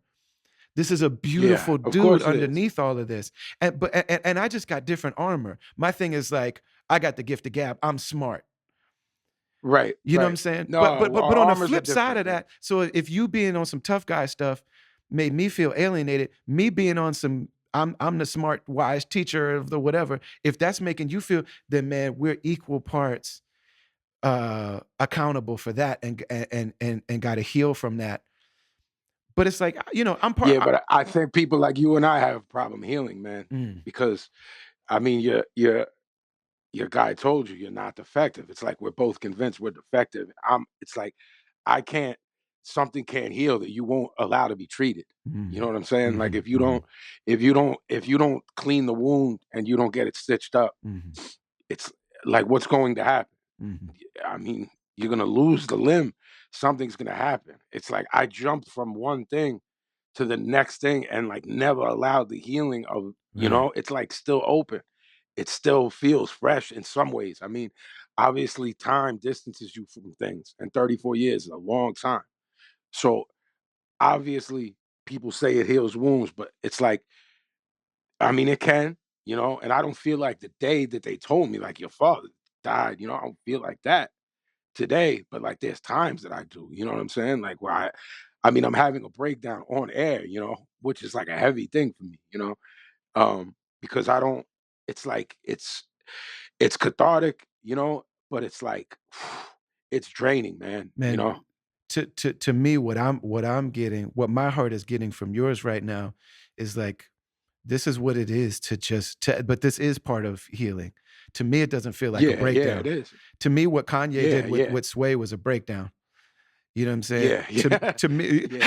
how Sway? You know what I'm saying? Like that's a Yes, breakdown. yes. And may Allah Well, no, I protect mean, him. what? Yes, but when when mental illness comes into play, Right. because of these things that we've seen, Yeah. like, you don't you're not unaffected, man, when Right. your father's addicted your whole life, man. You can't just say that armor that's on is us trying to say we're unaffected by by this trauma. Right. It's like you don't lose your umi from cancer, bro, and go like, "Oh, I'm unaffected." I'm good. It's like, but we tried. We tried though, and it's bullshit. Well, I'm It's saying, bullshit. It's unhealthy, and yeah. it's like if we put that on our kids, shame on us, man. And I'm Shame on saying, us. but would there be, had you stopped at that time, at those times with all these different things, had you stopped, would there be a Vinnie Paz? Would there be a Jedi Mind Tricks? Would there be an army of the Pharaohs? Would there be all of the people that you've helped and employed and all of these things? Like, we couldn't stop then.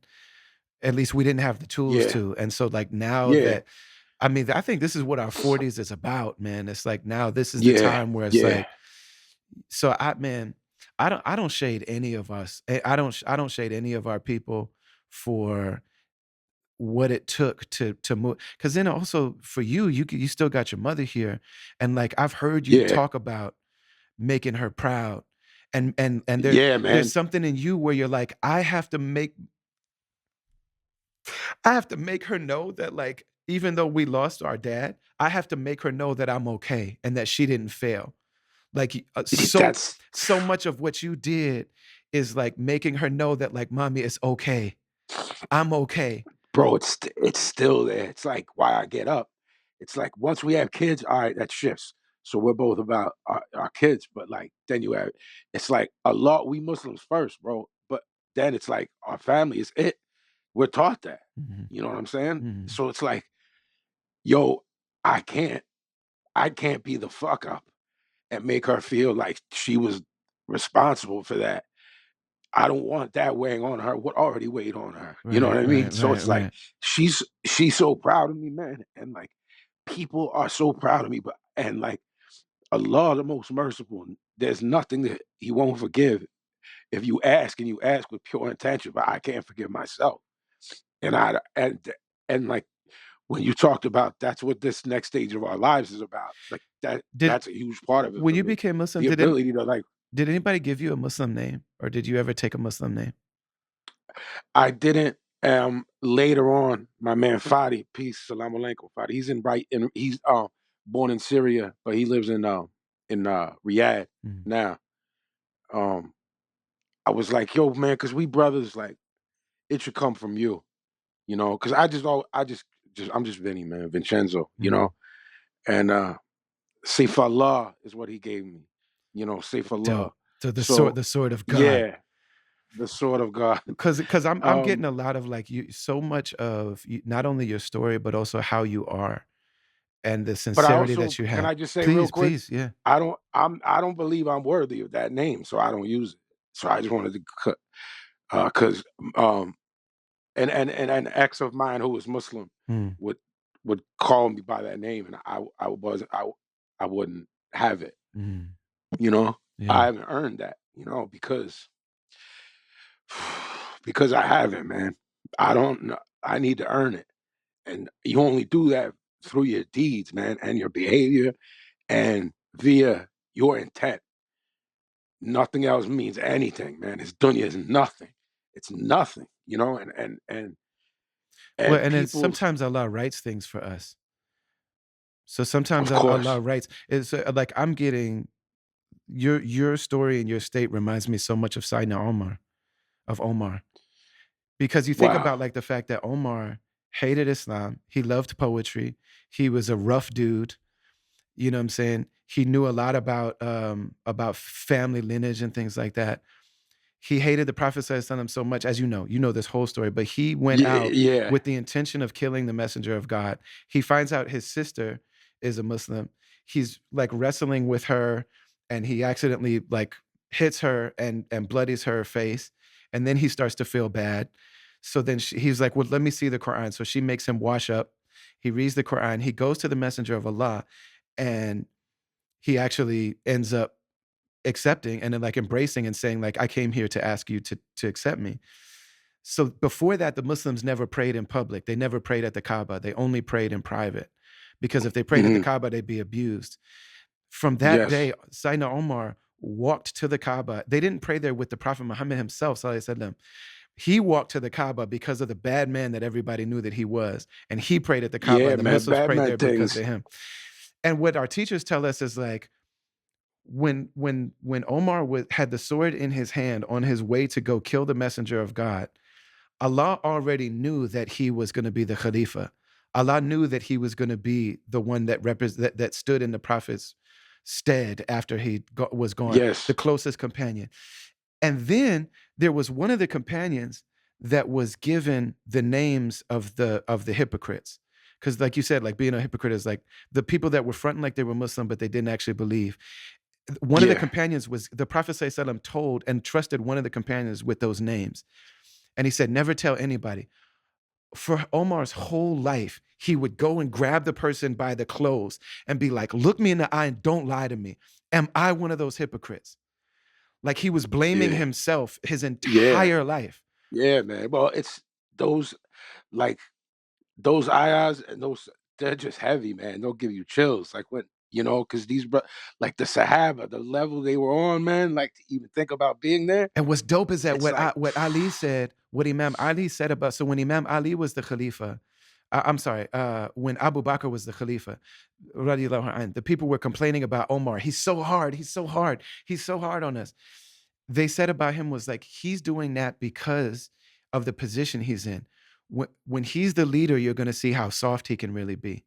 So mhm. as soon as he became the leader, when he became Amir al-Mu'mineen, he was the most like beautiful, merciful, like he so many mercies that came into the ummah were through him. You know what I'm saying? He became the sweetest, kindest person once he became the leader. And then what they found out later about him is like he was actually abused as a child. So like Omar had these protective things, you know what I'm saying? Yeah. And then when he was defending his people and when he was defending so and so, he was hard when he had to be hard. But the moment he got a chance to be soft, Yeah. then he got soft. You know what I mean? And It's always, just yeah. it's like, well, you know what it is, like a part with the forgiving yourself, man. Hmm. It's like this dean we live on, that's the dean we're going to die on, Hmm. you know? So it's it's like I have to figure out how to do it. Forgive myself, because if not, h- how on dean am I going to be able to be if I'm self-loathing? That's right. Man, I feel you.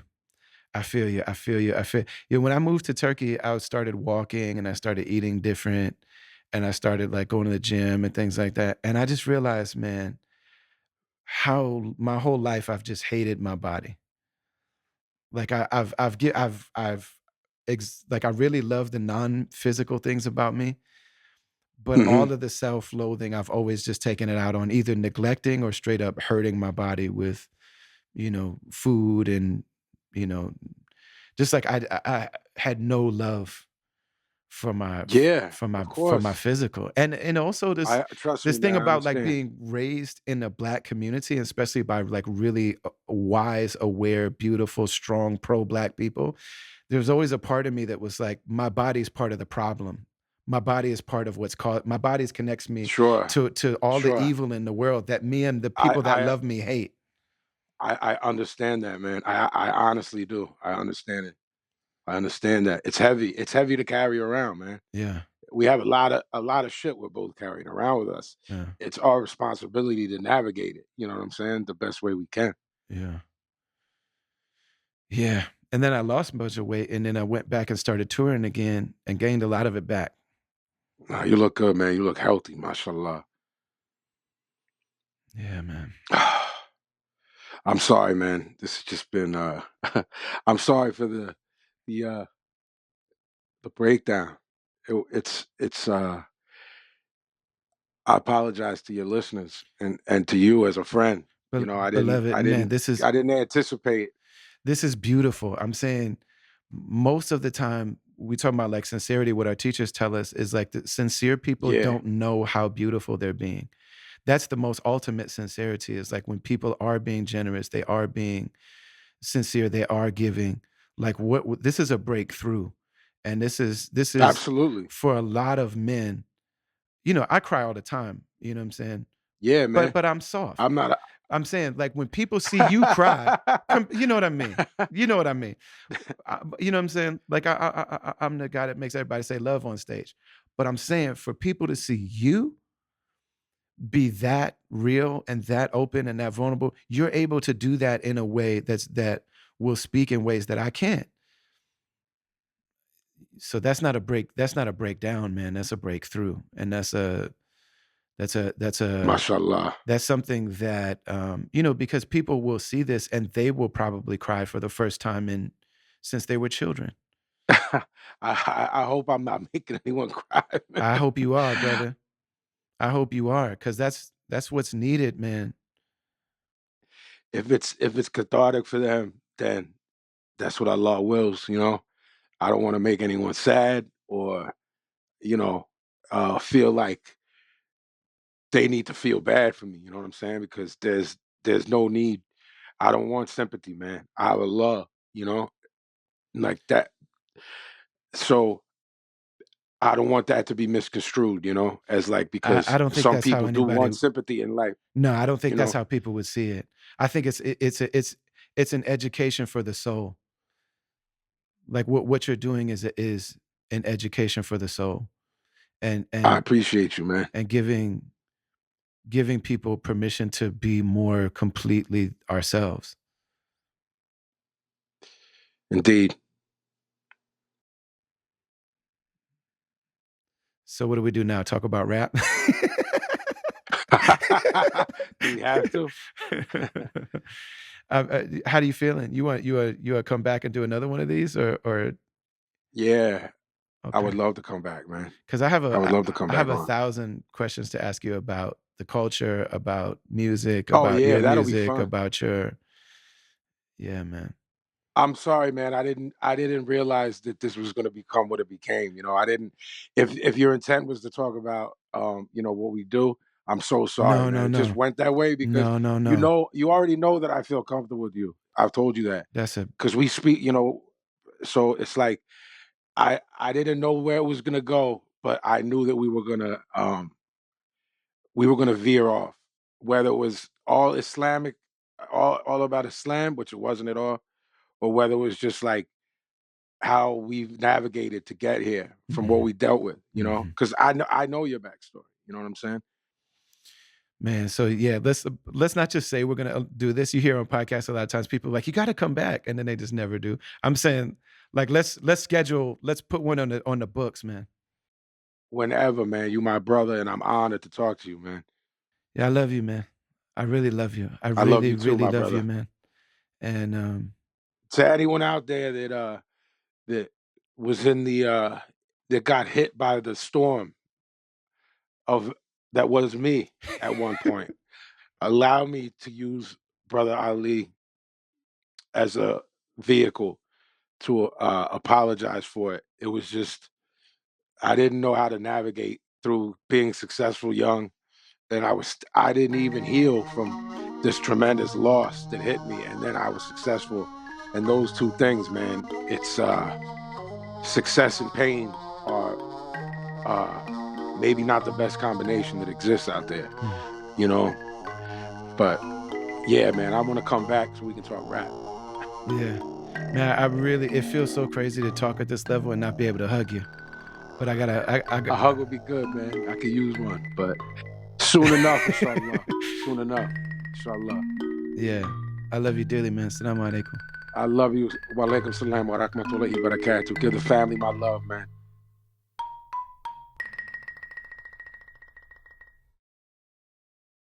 Yeah, man. I mean, how do you come out of a conversation like that? You know, we got to a place where it was just like, man, we just had to really just breathe. You know, you'll see in my episode with Resma Menikin, one of my therapists, that I broke down crying and I started to talk through it. And he was like, nope, you need to stop for a second. And the words he used were really important. He said, the narrative is important, but so are the sensations. And so is this. Like this feeling that you're in right now, you need to let this breathe, honor this. So, you know, I'm sure you heard that I had a bunch of hip hop questions I wanted to ask, but he got right to the core of who he is as a soul, as a heart, as a human being, having a really unique experience in this life, you know. So I'm just tremendously grateful to our brother Vinny Paz. And, you know, we will schedule another episode, inshallah. We'll come back and we'll talk about rhyming and all the other stuff. We talk about all this career stuff. But man, what he shared with us here is just very, very, it's a treasure, as is he. So I'm very grateful to Vinny Paz. Shout out to Mansour Panawala. Shout out to Amna Mirza. Shout out to Aida Rashid. Shout out to Darian Washington. Shout out to Last Word. Shout out to Ant, the producer of the song The Travelers, who let us use the music. Shout out to Mark from Medina Hip Hop, who made the stamp logo for this podcast. Um, the producer for this podcast is Brendan Kelly, aka BK1, and it is a production of Travelers Media, which is our company together. Um, yeah, man, I'm just really grateful to be able to do this, and you all are making that possible for me. So thank you very much. We love you all. Assalamu alaikum wa rahmatullahi wa barakatuh.